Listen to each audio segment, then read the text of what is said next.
Thank you very much, Meredith.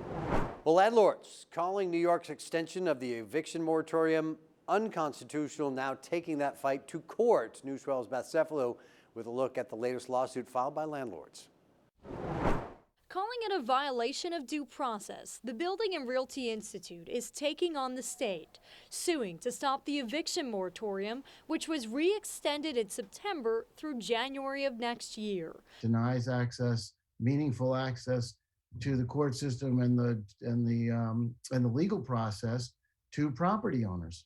Under the moratorium, tenants can apply for either a medical or financial hardship, but landlords claim they have suffered millions in losses as a result, and at the expense of some tenants who haven't endured any hardship at all. And some of these tenants owed money since months before March of 2020, when everything really came to a head. Some tenants may be abusing these declarations, these hardship, and they don't really have a hardship.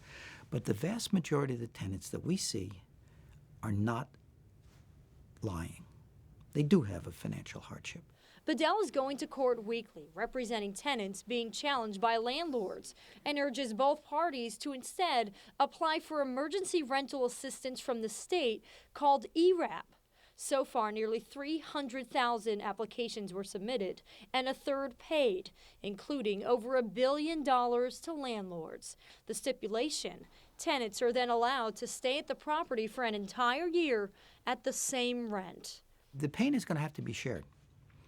And I think rather than going to federal court, what they ought to be doing is filing their documents with ERAP and getting paid. A pandemic continuing to put landlords and tenants at odds. In West Nyack, Beth Cefalu, News 12.